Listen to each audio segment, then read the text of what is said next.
नमस्कार, math fever में आपका स्वागत है। मैं विवेक सिंह। आज हम पढ़ेंगे प्रोबेबिलिटी में चैप्टर 13.4 पढ़ रहे हैं हम। पहले हम 13.3 तक की वीडियो बना चुके हैं। एक्सरसाइज 13.4 में क्वेश्चन नंबर 4 तक को हम कर चुके हैं। जिसने भी 13.4 के क्वेश्चन नंबर 4 तक नहीं देखे हैं वीडियो, वो आई टैब पे जाकर देख सकते हैं। अब हम एक्सरसाइज 13.4 का क्वेश्चन नंबर 5 क्वेश्चन को स्टार्ट करेंगे। तो उसको करने से पहले मैंने कुछ इंट्रोडक्शन दिया था इस एक्सरसाइज के बारे में कि प्रोबेबिलिटी डिस्ट्रीब्यूशन क्या होता है। तो उसके बारे में आप जानना चाहते हैं तो आप पिछली वीडियोस को देखकर ही इस वीडियो को देखें, नहीं तो आपको समझ नहीं आएगा कि क्वेश्चन में क्या चल रहा है। तो आइए हम क्वेश्चन को करना शुरू करते हैं।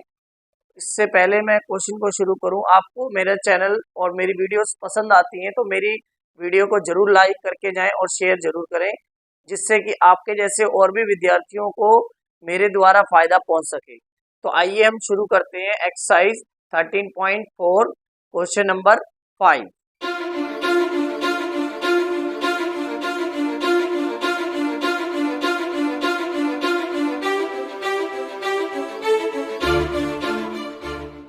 देखें फिर हमारे पास क्या है। क्वेश्चन नंबर 5 में find the probability distribution of the number of the success in the two tosses of a die when a success is defined as. मतलब वो ये कहता है कि हमें दो डाई को टॉस करना है और हमें उसकी प्रोबेबिलिटी डिस्ट्रीब्यूशन फाइंड आउट करनी है। तो हमें प्रोबेबिलिटी डिस्ट्रीब्यूशन फाइंड आउट करनी है when a success is defined, मतलब सक्सेस कब होगी, उसकी प्रोबेबिलिटी जब होगी। तो सक्सेस जब आएगी द नंबर ग्रेटर देन 4, जो नंबर होगा वो ग्रेटर देन 4 होगा। मतलब 4 से ग्रेटर जब डाई में नंबर आएगा तो उसकी सक्सेस होगी। मतलब कहने का क्या है कि जब हम डाई को उछालेंगे 4 से ज्यादा नंबर क्या आता है, 5 और 6, 5 और 6 आएगा तो उसकी सक्सेस मानी जाएगी, और 5 और 6 से कम आएगा तो अनसक्सेस, मतलब उसको सक्सेस नहीं प्राप्त होगी। और सेकंड पॉइंट में बोला है the 6 appears on at least one die, जो एक किसी ना किसी एक डाई में 6 अपीयर होना चाहिए, ये हमें निकालना है। तो आइए हम क्वेश्चन को शुरू करते हैं और ध्यान से समझते हैं कि कैसे करेंगे। तो सबसे पहले हमें गिवन क्या है, गिवन हमारे पास गिवन ये है कि the number of success in two tosses of a die, the number of success in two tosses of a die can observe. हम ऑब्जर्व करेंगे कि जब हम क्या नाम है डाई को टॉस करते हैं तो क्या आता है। डाई को टॉस करने पे the number of success in two tosses of a die can be observe, हम उसको ऑब्जर्व करते हैं कि क्या आता है हेड। ठीक है, तो हम क्या मानेंगे, let X be a random variable, random variable if success are observe. एक एक्स क्या एक रैंडम वेरिएबल है जिसमें सक्सेस को हम ऑब्जर्व करेंगे। उससे पहले हम क्या करते हैं, इफ पी ऑफ एस, हम पी ऑफ एस ले रहे हैं। पी ऑफ एस क्या, सक्सेस आर अकर, जब सक्सेस अकर कर जाएगी, मतलब क्या है, कहने का मतलब ये है कि जो नंबर है वो 5 या 6 आएगा। तो 5 या 6 टोटल नंबर कितने होते हैं, 6 होते हैं। उसमें 5 या 6 कितने, दो नंबर हो गए, दो ही हो गए। इसको हम कटिंग कर देंगे तो आपका आ जाएगा 1/3। ये आपको क्लियर है। और P of non success, non success जब हम सक्सेस नहीं होगी, नॉन सक्सेस के लिए हम ले रहे हैं 6 में से 4 जो नंबर है। 4 नंबर कौन से, मतलब 4 नंबर ऐसे जो कि 4 से कम है, 4 से कम वाले नंबर, 4 से नंबर कम, 1 2 3 4, ये 4 से कम वाले, या हम बोल सकते हैं द नंबर्स लेस देन और इक्वल टू 4, जो जो नंबर नॉन सक्सेस में गिने जाएंगे जो कि लेस देन और इक्वल टू 4 होंगे वो 4/6 होंगे। इसको कटिंग कर देंगे आप तो ये आ जाएंगे 2/3। यहाँ तक क्लियर है? मतलब जब सक्सेस अकर करेगी, सक्सेस आर अकर तो 1/3 और नॉन सक्सेस तो 2/3। इसको शॉर्ट फॉर्म में मैं लिख रहा हूँ P ऑफ U और इसको लिख रहा हूँ P ऑफ V। अब ध्यान से समझिएगा, इसको शॉर्ट फॉर्म में कन्वर्ट कर लिया मैंने, लेट किया है ये P ऑफ U और P ऑफ V। जहाँ सक्सेस अकर करेगी तो U लिखूंगा, नॉन सक्सेस के लिए V लिखूंगा। तो आइए, इतना तो आपको समझ आ गया। इसको मैं यहाँ लिख रहा हूँ, यहाँ इतना पोर्शन आपने देख लिया है तो मैं इतना पोर्शन इरेज करता हूँ, यहीं पे दिखा दूंगा आपको सामने। तो ध्यान से देखिएगा, ठीक है? अब देखिए ध्यान से समझेंगे तो हमारे पास सक्सेस और नॉन सक्सेस की बात हो रही है। तो देखिए जब P ऑफ X क्या होगा,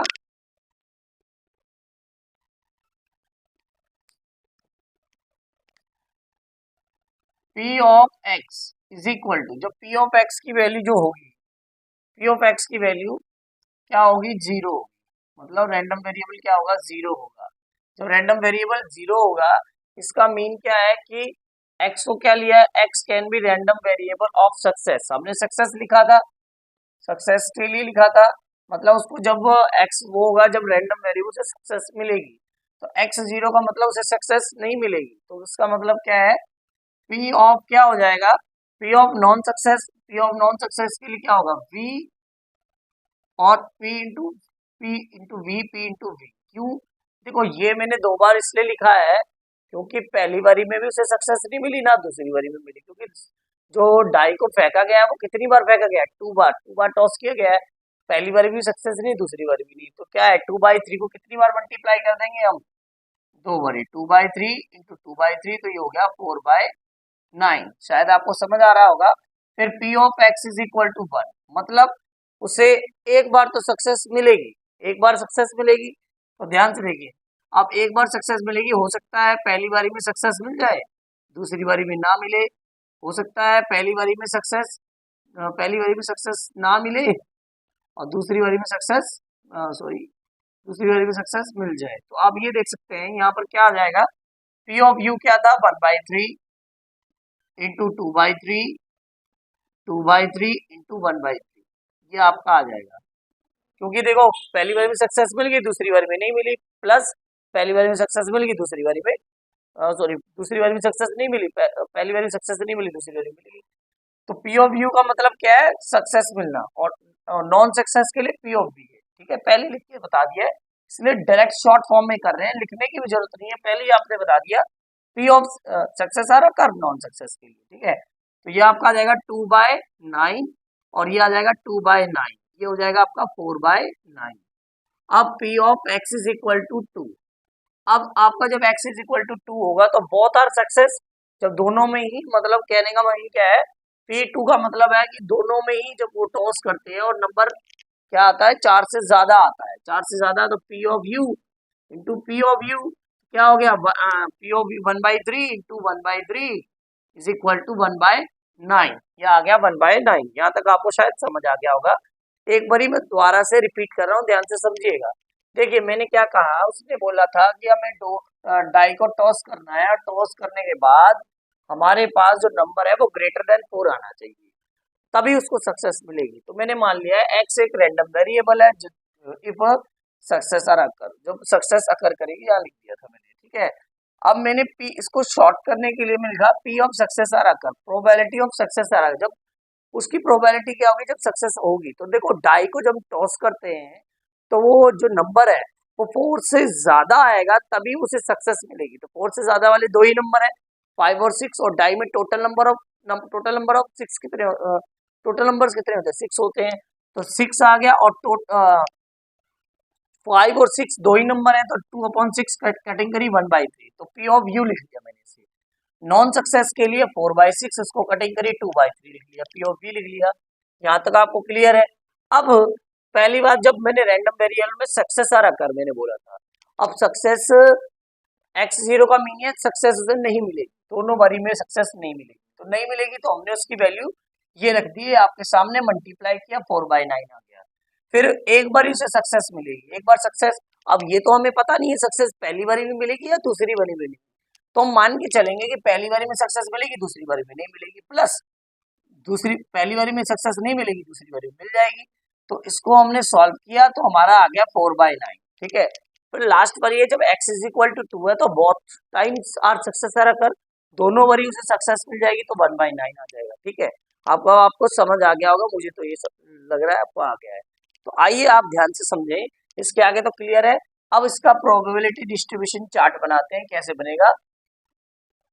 तो the probability distribution, the probability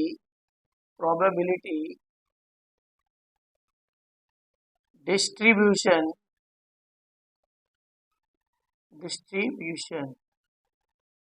तो ये आपका ये बन गया बॉक्स, यहाँ आपका आ गया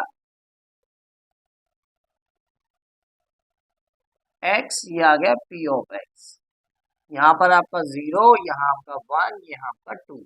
अब देखो 0 पर क्या है वैल्यू 4/9, तो यहाँ आ जाएगा 4/9। 1 पर क्या है 0 पर 4/9, 1 पर भी कितना है 4/9 है, 1 पर भी कितना है 4/9, आपके सामने निकाल के दिखाया था, देखिए यहाँ पर 2/2 ये आ गया और वो आ गया, तो 2 + 2 कितने बन गए 4, डिनोमिनेटर सेम था तो 9 का 9 आ गया 4/9, और x इज इक्वल टू 2 है तो क्या आ गया 1/9। तो ये आपका प्रोबेबिलिटी डिस्ट्रीब्यूशन हो गया।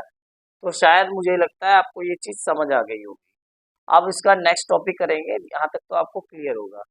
क्वेश्चन नंबर इसका सेकंड पार्ट, क्वेश्चन नंबर 2 को देखेंगे अब। तो देखते हैं नेक्स्ट टॉपिक। तो नेक्स्ट टॉपिक है हमारा 6 अपीयर्स ऑन एटलीस्ट 1 डाई, मतलब 6 अपीयर होना चाहिए किसी एक डाई के अंदर। तो देखिए ध्यान से कैसे करेंगे। Let y be a random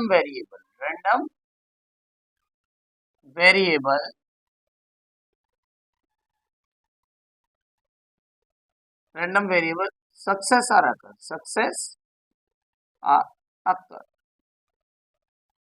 ठीक है, हमने y एक रैंडम वेरिएबल ले लिया जिसमें सक्सेस करेगी अकर, तभी हमारा होगा। ठीक है, अब देखो वो कह रहा है 6 अपीयर्स ऑन एटलीस्ट 1 डाई। ठीक है, तो हम ध्यान से देखते हैं p ऑफ x, तो हम देखें p ऑफ s पे सक्सेस क्या करेगी, सक्सेस आर अकर। तो जब सक्सेस अकर करेगी तो आप p ऑफ x को ध्यान से समझेंगे। देखो p of x success are occur 6 appears on at least 1 die. At least का मतलब है कम से कम एक पर तो 6 आना ही आना चाहिए। तो 6 आने की जो प्रोबेबिलिटी होगी, आप समझ सकते हैं कि जो 6 आने की जो प्रोबेबिलिटी होगी, जब हम किसी कॉइन को टॉस करेंगे, है ना, किसी कॉइन को टॉस करेंगे तो 6 आने की प्रोबेबिलिटी क्या होगी, 6 में से एक ही नंबर जो होगा 6 आएगा, कम से कम तो एक बार ही 6 आएगा।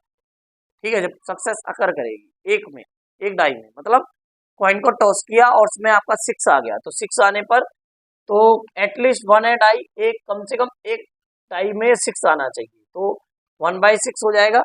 और नॉन सक्सेस में क्या होगा, नॉन सक्सेस में होगा कि किसी भी दोनों ही डाई में, मगर मैं एक डाई को लेके चल रहा हूं तो दोनों ही में ना आए तो 5/6 हो जाएगा, क्योंकि 6 ना आने पर कितने नंबर है 1 2 3 4 5 6 और 1 2 3 4 5, यही नंबर जो है जो 6 नहीं आएंगे, क्योंकि जिसमें मैंने बोल दिया है 6 अपीयर्स एटलीस्ट 1, मतलब एक में 6 अपीयर करेगा तो 1/6 हो जाएगा, और 6 अपीयर नहीं करेगा तो 5/6 हो जाएगा। नॉन सक्सेस मतलब जब 6 अपीयर नहीं करेगा, और सक्सेस कब होगी जब 6 अपीयर करेगा। ठीक है, ऐसा मान सकते हैं। तो यहाँ पर मैं इसको भी P ऑफ U ले रहा हूँ और इसको भी P ऑफ V ले रहा हूँ, या UV की जगह पर आप कुछ और ले लेते हैं, क्योंकि यहाँ पर Y लिया है, एक ही क्वेश्चन का पोर्शन है, इसीलिए मैं यहाँ ले रहा हूँ A और B, P ऑफ A और P ऑफ B। ठीक है, तो देखते हैं करते हैं कैसे है, तो यहाँ से समझते हैं ध्यान से, देखें। तो सक्सेस अकर कर रही है तो 1/6 आ रहा है, यही तो है। तो देखें P of Y is equal to 0, मतलब दोनों बारी जो डाई थ्रो करेंगे तो सक्सेस नहीं होगी, तो नहीं होने की क्या है, नहीं होने की मैंने बोला है P ऑफ B और P ऑफ B, सक्सेस नहीं हो रही है, तो 5/6 इंटू 5/6, तो आप देख सकते हैं ये आ गया 25/36 आ गया। ठीक है, इसी वे में जब P of y is equal to 1, y is equal to 1, तो देखो y जब 1 होगा तो हो सकता है पहली बारी में सक्सेस हो जाए और दूसरी बारी में सक्सेस ना हो, मतलब दूसरी बारी में जो नंबर है वो आपका कम आए, किससे कम आए, 6 से कम। इसी प्रकार से हो सकता है पहली बारी में सक्सेस ना हो, दूसरी बारी में सक्सेस हो जाए। ठीक है, इसमें पहली बारी सक्सेस हो रही है, दूसरी बारी में नहीं हो रही, इसमें पहली बारी सक्सेस नहीं हो रही, दूसरी बारी में हो रही है, क्योंकि हमें प्रोबेबिलिटी है ना, कोई कंफर्म तो पता नहीं है कि पहली बारी में सक्सेस होगी, दोनों चांसेस है तो दोनों ही ले लिया, बीच में क्या डाल देंगे, प्लस। ठीक है, तो आप देख सकते हैं पी ऑफ ए की वैल्यू क्या है, 1/6, 5/6, 5/6, 1/6, 5/36, 5/36। तो आप ये देख सकते हैं ये कितना हो गया, 5/36, तो ये हो गया 10/36। देखिए 5 + 5 कितना हो गया, 10 हो गया, 10/36 आ गया, ये आपका आ गया 25/36। तो ये आपकी प्रोबेबिलिटी आ गई जब दोनों ही डाइस के अंदर क्या आ जाए, 6 अपीयर हो, क्योंकि एटलीस्ट बोला है ना, कम से कम एक डाई में आए, नहीं तो दोनों में। ठीक है, कम से कम एक डाई में आए, नहीं तो दोनों में आए, तो ये देखिए ये आपकी प्रोबेबिलिटी होगी। शायद आपको इतना क्लियर हो गया होगा। अब अगले टॉपिक की ओर बढ़ने से पहले आप ध्यान से मेरे चैनल को सब्सक्राइब करके ना भूलें। मेरे चैनल को सब्सक्राइब कीजिए, लाइक कीजिए, कमेंट कीजिए। अब अगला जो क्वेश्चन है वो अगली वीडियो में हम दिखाएंगे आपको। तो आपको ये वीडियो पसंद आती है तो मेरे चैनल को सब्सक्राइब कीजिए, लाइक कीजिए, कमेंट कीजिए। आज के लिए इतना ही, अगली वीडियो में हम इसको आगे से कंटिन्यू करेंगे, क्वेश्चन नंबर 6 को बढ़ेंगे। शायद आपको ये समझ आता है तो मेरे चैनल को लाइक जरूर करके जाएं। ये मेरी आज के लिए इतना ही, धन्यवाद। आपका समय शुभ रहे।